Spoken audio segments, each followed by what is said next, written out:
we're halfway through the year. And if you're anything like me, the last 6 months has been really tough.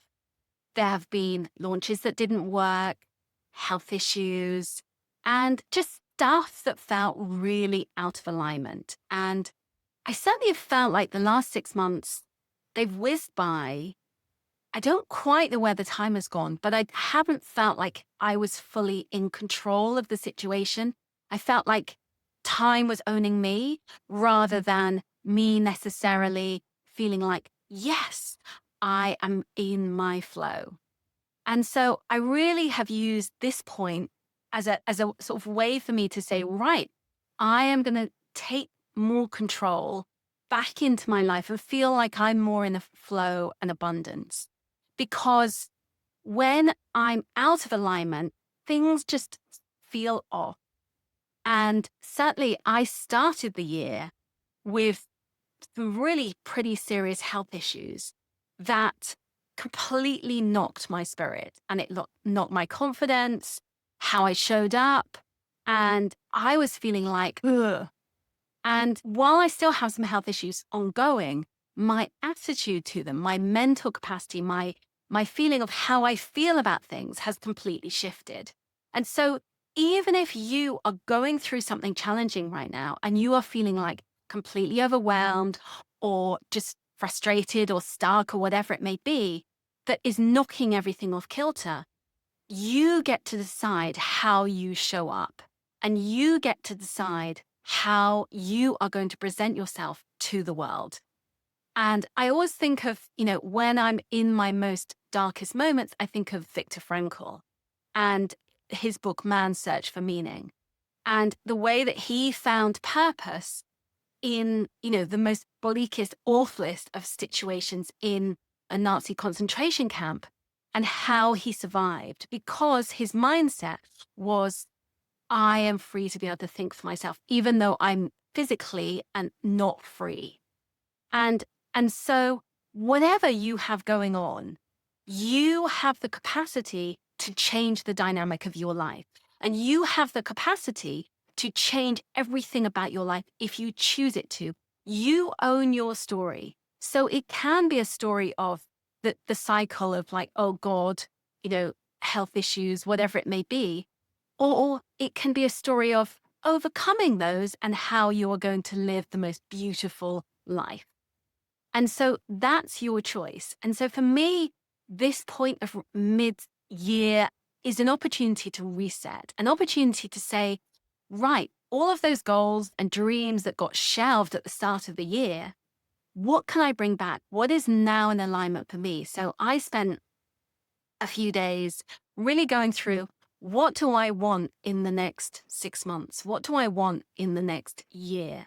And so when you were able to journal about this, write it down, it really helps to write it down so that you can show what you want. You can share the experiences of the things that you love to do.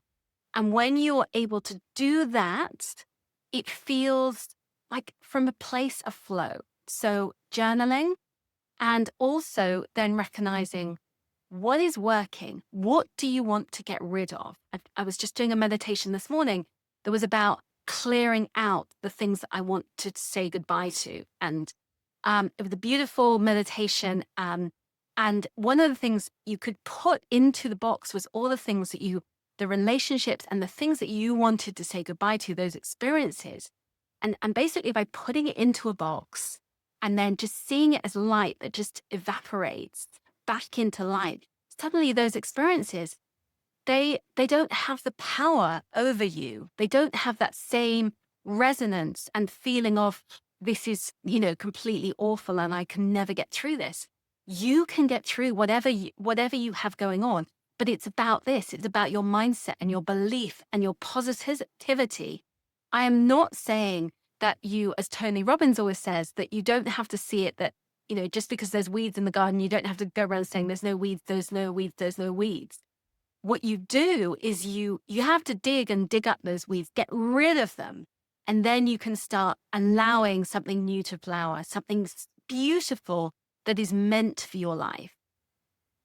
But it starts when you really review, where you're at, what's worked, what has been a success over the year. And actually, once I started to analyze and go, oh, actually, the year's not as sucky as I thought it had been, because in my head, because my feelings were so thrown and discombobulated, I felt like it was a terrible year. But actually, in many ways, it's been a really good year. I think I feel like business is much more optimistic. I feel like things are, going really well with my son. And actually, I realized, life is good. I have an amazing relationship. And so suddenly, when you have that reset moment, you go, oh, okay, it's not actually the spiral of negativity that I thought it was. It is something new and special. And you can see it and reframe it in a way that works for you. So use this opportunity to reset, recharge, and think of a way of like, okay, what do I want for the next 6 months? And knowing what you want is the secret. I ask myself these questions in my journaling. What drained me in the last 6 months? What truly lit me up? Where did money and joy meet? And so I wrote down what I was letting go of, whether it was old offers, relationships that were no longer working, experiences that were really negative that I wanted to just release. So I let go of all of those things to allow for something new to come in, something much better and brighter. And then I reconnected with what feels expansive now. So I had that, recalibration of what feels good right now and focused all in on that so that I was in a place of joy and excitement. And as I move forward in the next 6 months, I am focusing more on my joy. I am listening much more to my body and what my body needs. So that might be that I'm simplifying, I'm being led by how I feel, how my body feels.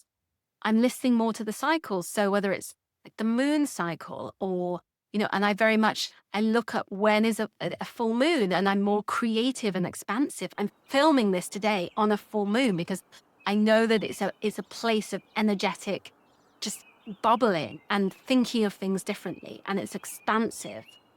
And I'm also being more open to allow myself to rest. Sometimes I will have a nap in the afternoon, which I would have never allowed myself to do years ago. But right now, that's what my body needs. And sometimes I can find I lie on my biomat and rest for 35 minutes, something like that, listen to a meditation. I'll often fall asleep. And then I come back and I'm renewed. I've got loads more ideas. I'm more just aligned and excited about what I'm doing. And so I'm much, much more productive because I listen to my body rather than just pushing and hustling. If you are ready to create a life you love, I have got a beautiful meditation that I'm going to share below to help you with visualizing your future and creating and manifesting the life you love. And I also have a vision board workshop, which I find really helpful. It's great midway through the year. You can just create that new life, particularly if you feel like this year didn't start off on the best foot and you want to kind of reset, then this is a beautiful time to do it, to really, good time and really energetically positive and exciting. And there is so much potential and joy in the world right now. And I cannot wait to hear what you create, what sort of life you manifest. If you like this video, please subscribe. I'd love you to stick around and I hope to see you again soon. Thanks so much for watching. Bye, bye, bye.